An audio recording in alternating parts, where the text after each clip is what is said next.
Good morning, guys. It is Monday, December 18th, 2023. This is Bathrobe Business. I'm Georgi Oganov. I got my coffee. Let's jump into the news. So I've got a few stories for you today, but before that, let's get into the market. So let's see. Dow Jones is at 37,727. So 37,000. S&P is at 4781. Nasdaq is at 16,847. Oil is at 73.24. Oil is actually up a little bit compared to where it was just a few days ago. There is a major story I'm going to be talking about in the news that is causing gold to spike. Causing oil to spike. Ooh, extra groggy today. Gold, our favorite indicator, is back up to the $2,040. It seems to have settled there at a new baseline. It seems to always be hovering around 2040. It did change a little bit last week with the Fed news, but once that kind of settled down, it settled back at 2040. This is very interesting because this could be an inflation indicator, seeing as how it was below 2000 just a couple months ago. It had what we've talked about before again is anytime gold is above 2000, something is going wrong in the economy. Anytime gold is below 2000, everything is humming in the economy. But this is a little bit interesting because for months, weeks now, it has been hovering around this $2,040. It makes me think that this is a new baseline. I haven't seen it maintain this same baseline in a long time, and I'm thinking that this is inflation setting in. It could be investments or movements in the gold market that are causing it, but it's always hovering around $2,040. Okay, next story. The first story of the day. It's something I talked about in my previous video last week. So market optimism over the potential for interest rate cuts next year is dangerously overdone. This is according to a former FDIC Chair Sheila Bair. The focus still needs to be on inflation. So she just talks about what I talked about, that people are overestimating the fact that Jerome Powell is going to be cutting interest rates because there is no evidence that he will if inflation isn't brought under control. This is everything we talked about last week. I think people are way too happy and way too optimistic with the fact that they think interest rates are going to go down. I think there's zero evidence of that so far. Like I talked about in my previous video, there are numerous sectors that are still seeing inflationary pressure, and that's not going to change anytime soon. Or at least I don't think it's going to change anytime soon because there is still overwhelming pressure in those sectors. And until that's brought under control, I don't think interest rates should even be talked about. Granted, everybody is saying interest rates will be hiked at the middle of next year, so around like May. So by then, those inflationary pressures could be gone. I'm not arguing that. But given the current outlook, I don't see that happening anytime within the first 3-6 months, but we will see. Major story of the day is oil. So BP has announced Monday that it has decided to pause all shipments through the Red Sea. So there's kind of if you don't know, Saudi Arabia and Yemen have been in war for, I believe, 7 years. It's been essentially a genocide in Yemen at the hands of Saudi Arabia, and no one really likes to talk about it. But there was a settlement reached earlier this year.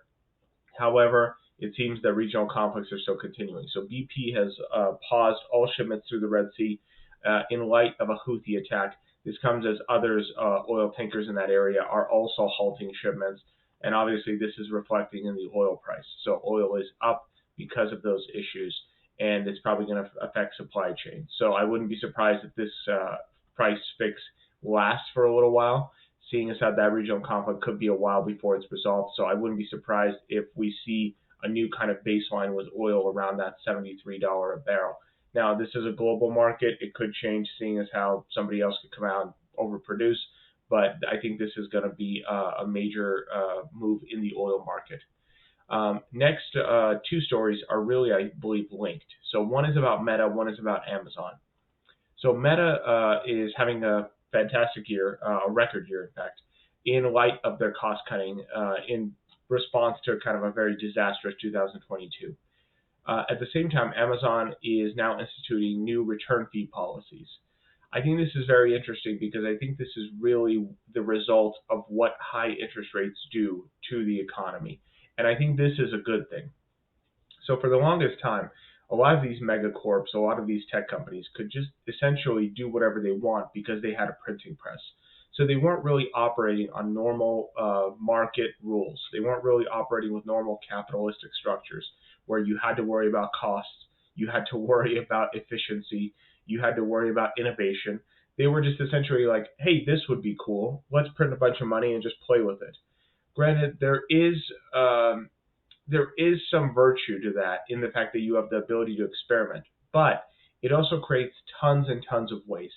This is kind of why a lot of people have been angry with Silicon Valley, with Silicon Valley people, is because a lot of these employees have lived in a wonderland that doesn't seem to relate and equate to Main Street, where you just can't be a child and behave however you want, do whatever you want, go into work at 9, have free food, leave at 5, get six-figure incomes. This is a stereotype, I know, maybe an unjustifiable one, but it's one that I think does exist, where people will work at Google, work at Apple, work at Adobe, and they lead these magical lives where they have six-figure incomes, amazing work-life balance, and really no market repercussions from it. This is, I think, the market beginning to shift, because as interest rates are high and inflation is high, there is strong pressure on efficiency from these companies. So that's why we're seeing job cuts. That's why we're seeing improvements in supply chains, like in Amazon's scenario. That's why we're seeing a lot of these moves being made that traditional businesses have always done are now finally coming to Silicon Valley. And this is one of the reasons I like high interest rates. I know I talk about interest rates a lot, but I've never really shared my opinion. I think high interest rates are good. I do not believe that cutting rates is a good idea. I think interest rates are good because you need efficiency from the market, and low interest rates do not give efficiency. They create chaos. They create, sorry, in the morning it's always hard to find words, but they create a spoiled culture that can just always go out and get more money, refinance debt, restructure debt. There's always a loophole that you can get out of if you've made a mistake. Whereas high interest rates create accountability and they create efficiency in the market. High interest rates are the way that capitalism is supposed to function. So I think these two stories are reflective of the times, and I greatly support no interest rate cuts in the near future, because I think finally it's going to start affecting Wall Street and bring them more in line with Main Street. That's it. My brain clearly isn't firing on all cylinders this morning, but that was the last story of the day anyway. I hope you guys have a great day. I will see you guys back here tomorrow, and we'll go from there. Thanks. Bye-bye.